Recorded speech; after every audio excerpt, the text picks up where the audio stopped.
Hello, I'm Rock House, and because things on the internet seem to lose their date reference, today is Tuesday, October 4th, 2022.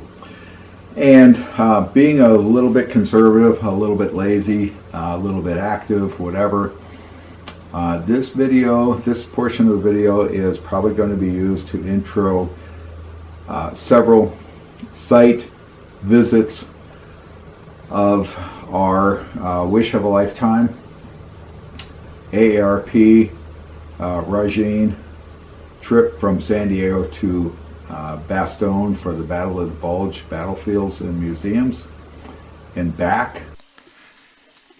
On our first full day in Belgium, the itinerary said we're going to the Royal Museum of Army and Military is what was on the internet. It's got some other interesting names too, all versions of that, and that's okay. This is the entrance arches to the park. Elaborate structure. As I said earlier, I got a whole new appreciation for the phrase old world. This is like really cool. This is a massive structure.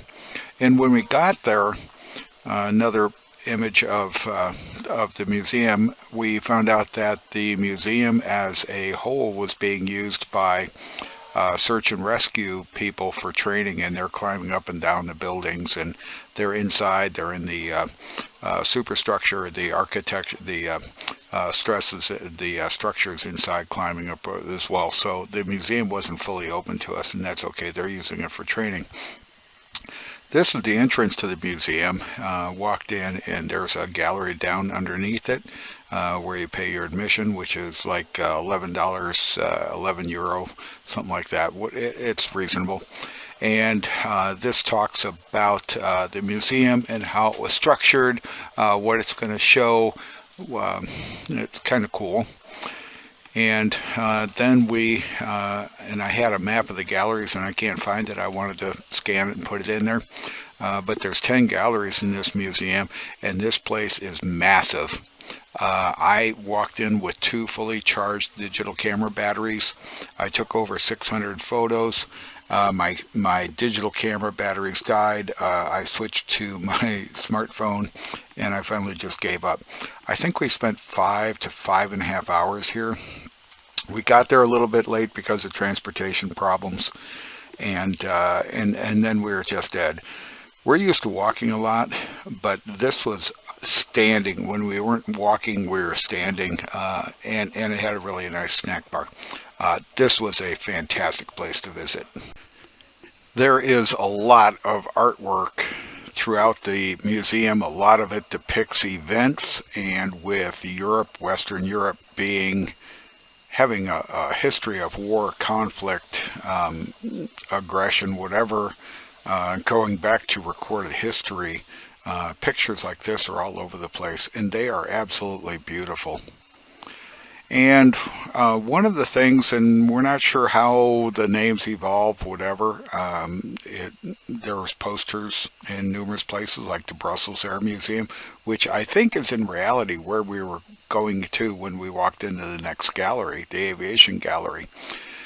And in their aviation gallery, the top portion of it was closed off to us because it was being used by those rescue guys.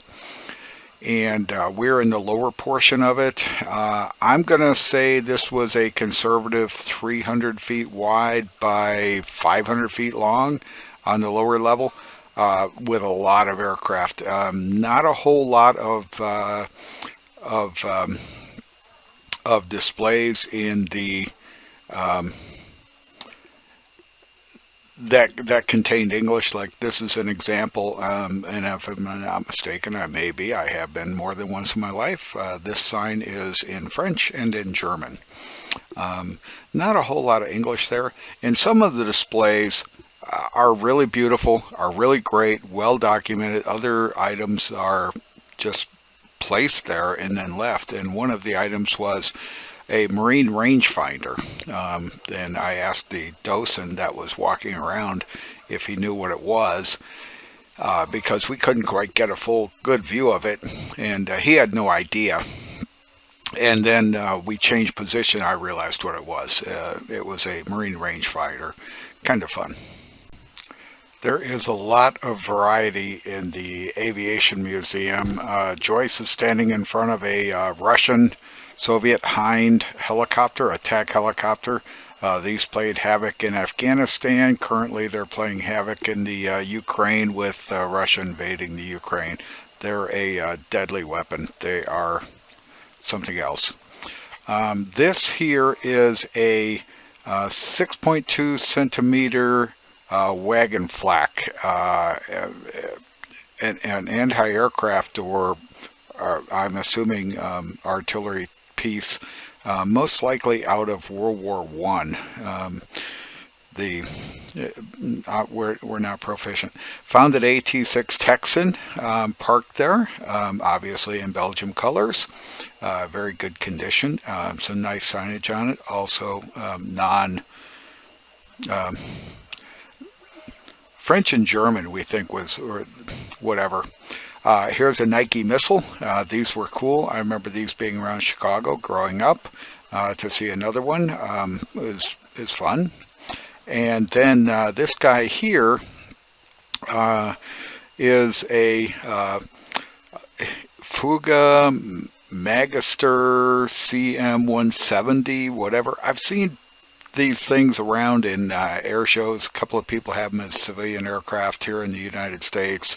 They're fairly popular, whatever. They're a trainer. Kind of cool. Just variety in the museum. And Belgium had an Antarctic expedition, and this is the de Havilland Otter that flew down there, and underneath it is the little snowcat that went down there, which is kind of cool. So a lot of stuff in here, and here's some pictures of it running around. The stuff in this museum is extremely varied, even though it says aviation. I guess it's aviation related. There are a number of really nice displays in this museum. This is a engine that's obviously been cut open so that you can see how it operates, which was really cool. There were numerous engines, motor vehicles, aircraft, tanks, whatever else, that were opened up so you could see how they work inside. It was really kind of cool. And this particular aircraft here is a Ferry Battle. Not sure, obviously it flew for Belgium because of the non-English, ugly American. Can't tell you a whole lot about it, but it looks like it went into service about 1936 and whatever. Kind of cool. They had a lot of them, and it was they had it opened up for how the insides work, and it was kind of cool. It's nice to see the mechanical side of these things. They did not ignore D-Day, and D-Day being June 6, 1944, the assault against Fortress Europe, and there were numerous display items around there about D-Day, which, if I remember from my dad, he jumped into Normandy. Here's a Supermarine Spitfire Mark 9 that was on display in Belgium colors.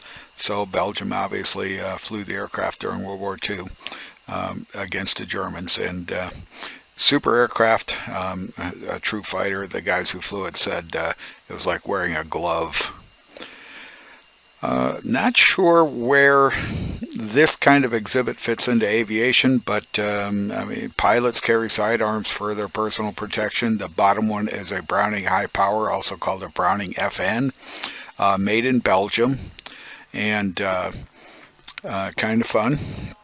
And the top one is Smith & Wesson, probably out of the mid-1930s era based on its style, but they didn't change them a whole lot along the way. Might have been carried by pilots as self-protection devices. In this one here, if you look, the little dots represent 1 to 3 aircraft being shot down in this area. The diamonds, 4 to 15 aircraft being shot down in this area. The dashes, 16 to 49, and the big dots, 50 or more aircraft shot down in this area. And here's a map. There's a lot of dots on there. There's a lot of a lot of airplanes were shot down during World War II over Belgium. And then when you get to Bastogne, here's big dots. These are big dots. They're not little dots. So there are a lot of aircraft shot down. Bastogne took some major hits. There was a lot of airplanes in here. I may just decide to run you through some of them without a whole bunch of narrative.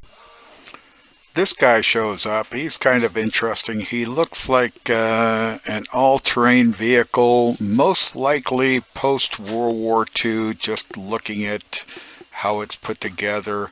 Once again, the signs for this guy appear to be French and German, and not a whole lot of information on it. Cool looking vehicle. I wonder if you can buy any of them for sale. Then we found this guy here, and this guy here is a de Havilland DH-89 Domini from 1939 time frame. Kind of cool, kind of interesting. Then we find a Pembroke P-38, which was 1954 vintage, sitting here. Kind of interesting. And a quick way to tell most British aircraft from most U.S. aircraft, look at their propellers. If the propeller spins clockwise from the pilot's position, it's probably U.S. If it spins counterclockwise, it's probably British. Just one of the ways to go. And this thing looks interesting, kind of fun.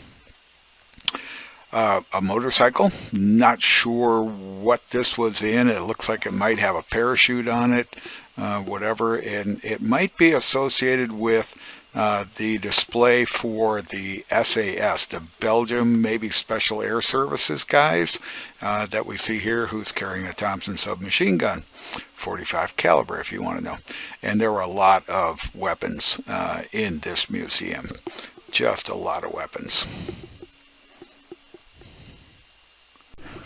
As I said, a lot of displays not directly associated with aviation. I suspect that this one was probably, and I'm just guessing, associated with activities in Africa when the Belgium government was having conflict issues in Africa, if I remember my history right. The 1960s, 50s, 60s, maybe into the 70s. I'm just guessing, I don't know.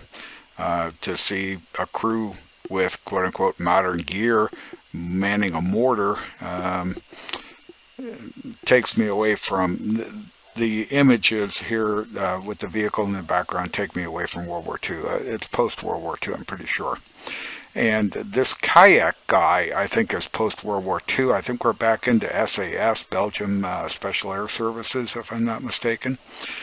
Then we jump over to, they had a C-119 flying boxcar, and it had it set up for troop seats, very similar to what the C-47 used. Kind of cool, but the C-119 had some different capabilities because you could put things on rails, on pallets, and push them out the back end while you were in the air. And this Jeep is all set up, this Jeep type vehicle is all set up to be pushed out of the back of the 119. Kind of fun. This airplane shows up, and I don't have a name for it. I didn't find a plaque to tell me what it was. Just looked kind of cool and interesting, so I looked at it. And then we have what they label as a DC-3. I don't remember getting a shot of the door. If it's a DC-3, it has a small passenger door. If it's a C-47, it has a larger cargo door. Paratroopers jumped out of the C-47s with the larger cargo door. They didn't jump out of DC-3s with the little passenger door. So not sure whether that's a DC-3 or a C-47, but it's the same basic airframe, just minor modifications for the military. Super Bird, my dad loved it. A lot of interesting stuff. This is probably going to be the last segments of airplanes because there's other portions of the museum. This is a Gloucester Meteor NF2, probably a night fighter due to, I'm basing that on its nose, and it looks like it's got a massive radar system in its nose, but it would be early era fighter anyways, radar system, so required a bigger antennas. And kind of interesting, besides looking at how technology changes and becomes streamlined, that assembly on its nose gear is probably to keep water from being washed up into the fairing for the nose gear, which would then be deflected down the engines and cause a flame out. Not uncommon to see that on a number of aircraft. And this one here is a Republic F-84, and this one has straight wings. It was actually produced in two versions. The initials had straight wings. The second series had swept wings, which increased their speed. Pretty darn good aircraft for the time, and how technology changed. We step off into an aircraft that has an interesting history, because the Hawker Hunter was sold to a lot of countries in the Middle East: Saudi Arabia, the United Arab Emirates, Oman, Sudan, Djibouti, whatever else. And they were cheap, and expats flew them. And when the nomadic tribes were getting in places they shouldn't be, the sultans and emirs and whatever else would send these guys out with expats, Brit expats pilots, out to shoot them up and scare them away, and keep them away from, in particular, their oil fields and their assets. We step off into another early series aircraft, the Avro Canada CF-100. Kind of interesting, and I'm guessing by looking at this thing, this is also another night or all-weather aircraft based on the size of the radar in the nose. Early technology, radars had to be big, whatever else, engines had a lot of stuff hanging around them. We've gotten a whole lot slimmer. From this point on, I think we are going to move off to the other areas of the museum and have some fun over there. There were several track vehicles outside of the museum in this little plaza,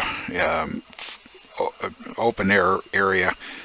This guy here is kind of interesting because he's a training tank called Tintin.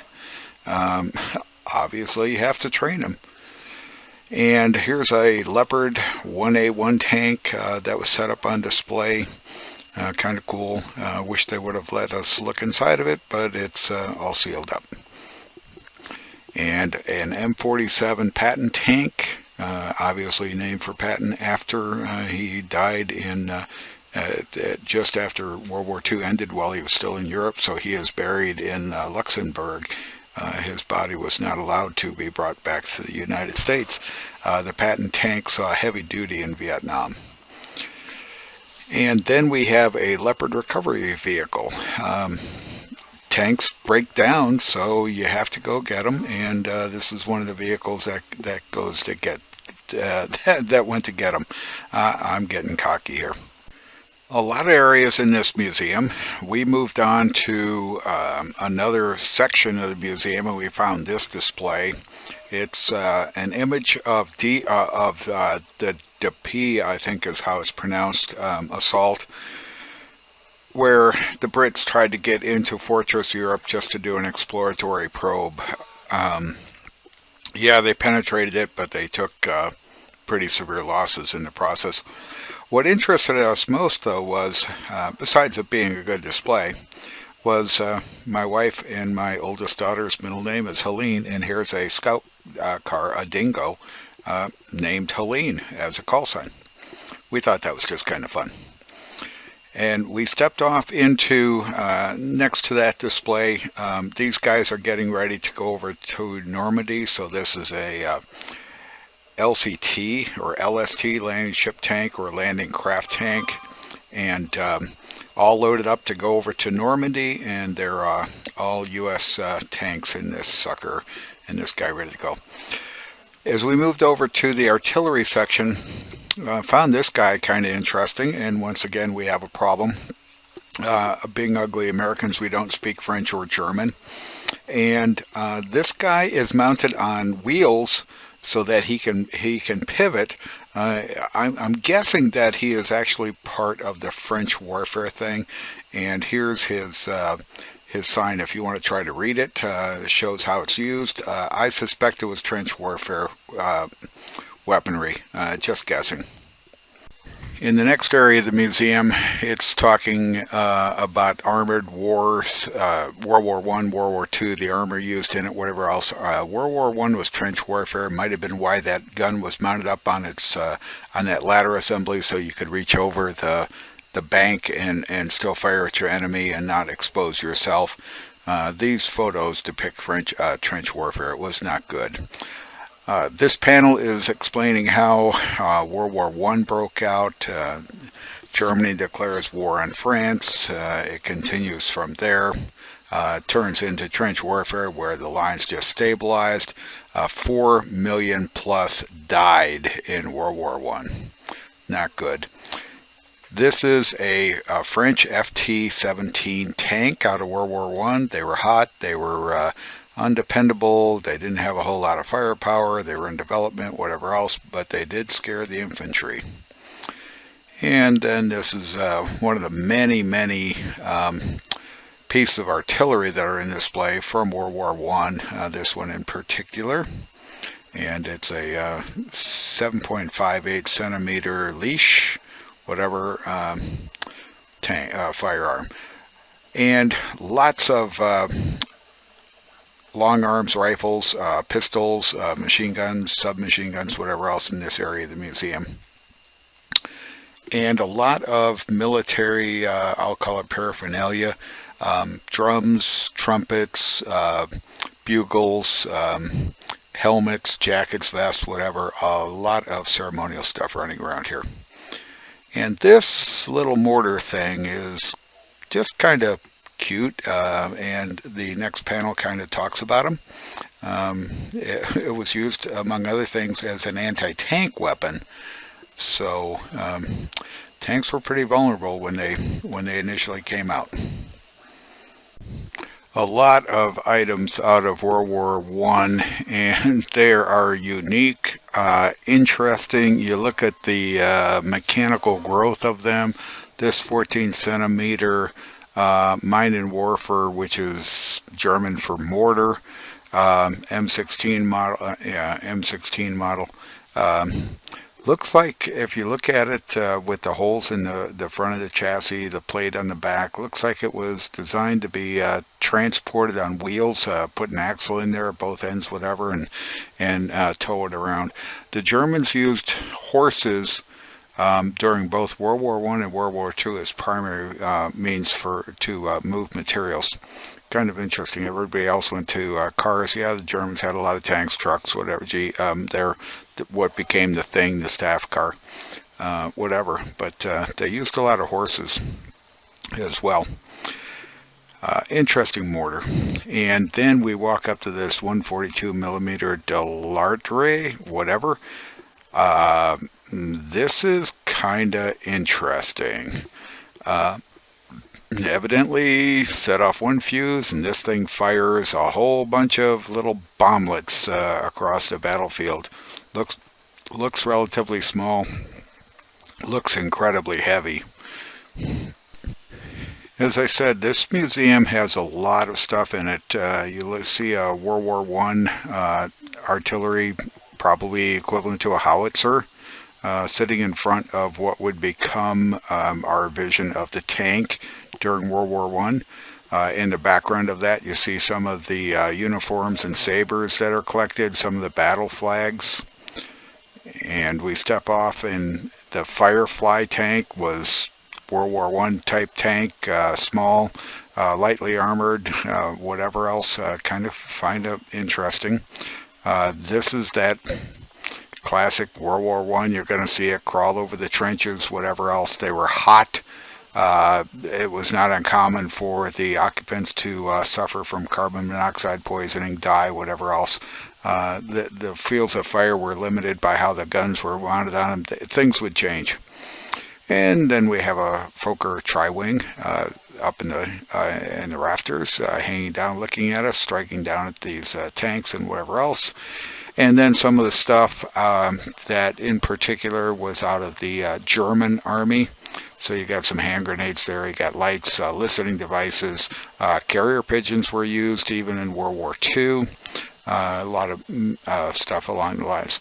The museum was full of really interesting stuff. I could have spent 2 weeks there, I think. There were a lot of exhibits about uniforms.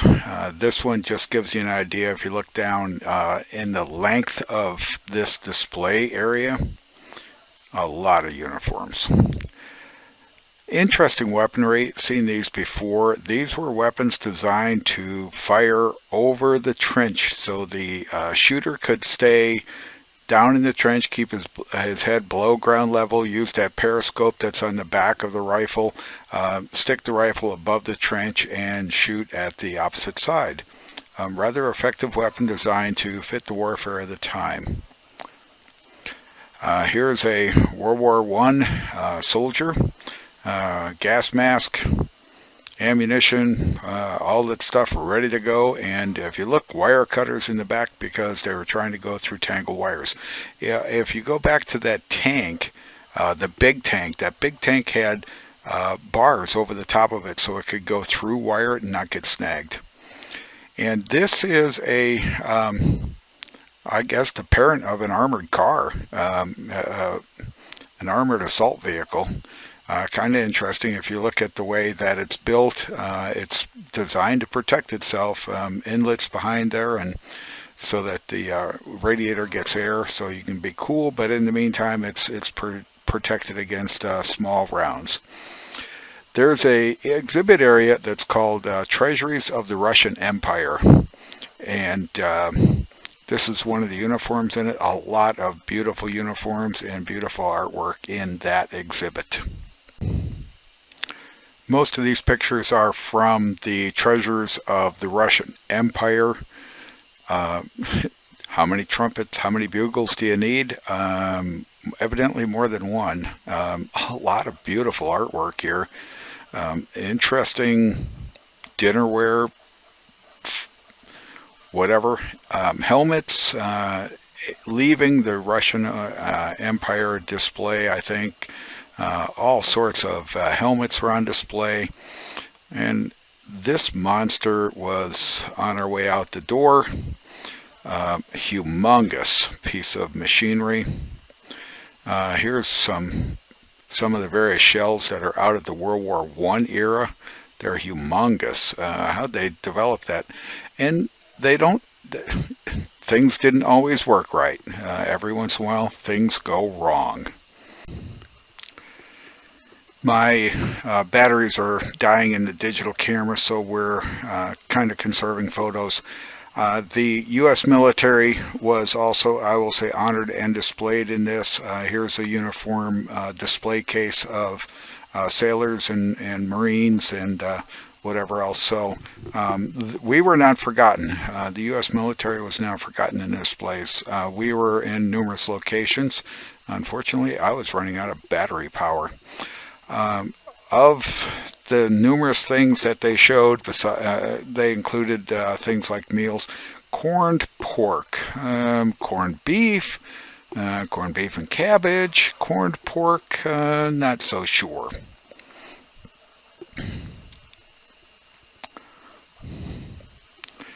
And I mentioned that during both World War I and World War II, the Germans used a lot of horses as primary propulsion systems.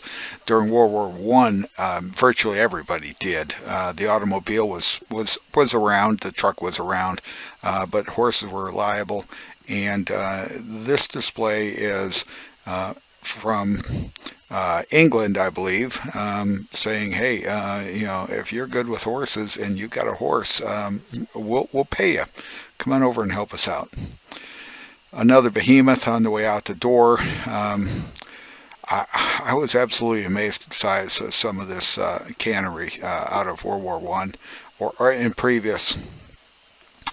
We move off into small arms, and if you look through this room is huge, and look at the display cases, absolutely beautiful.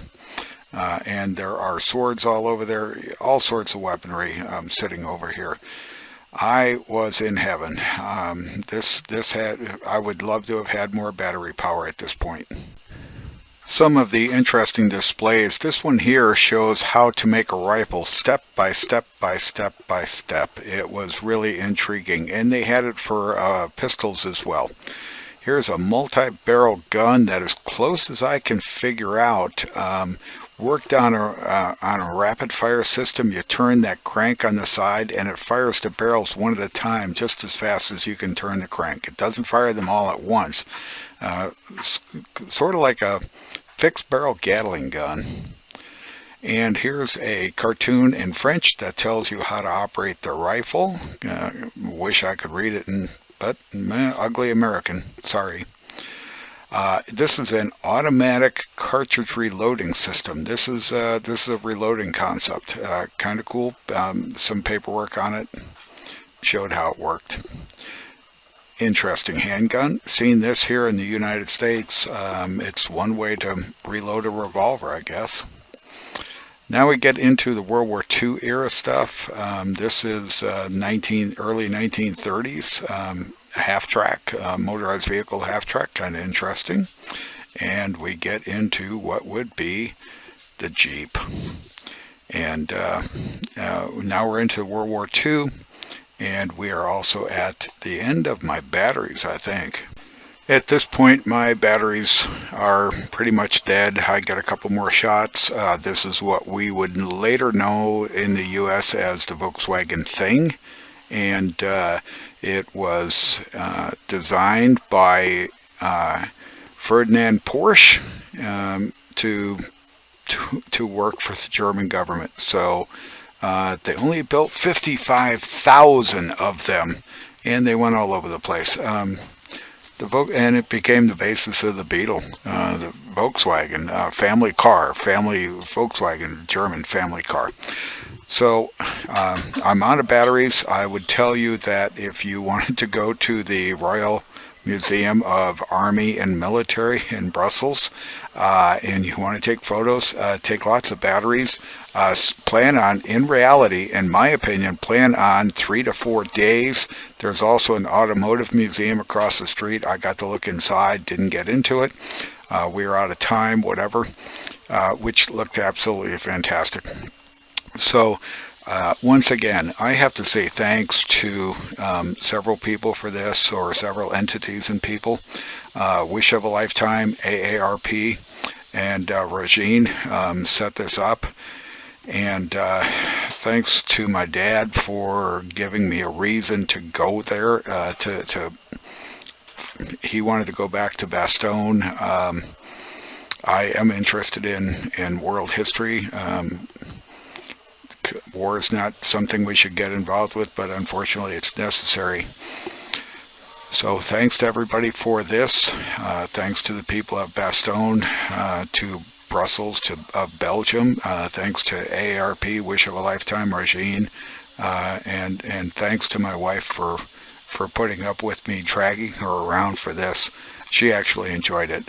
She got engrossed in numerous of the displays. This was a fantastic place to visit. Thanks for watching.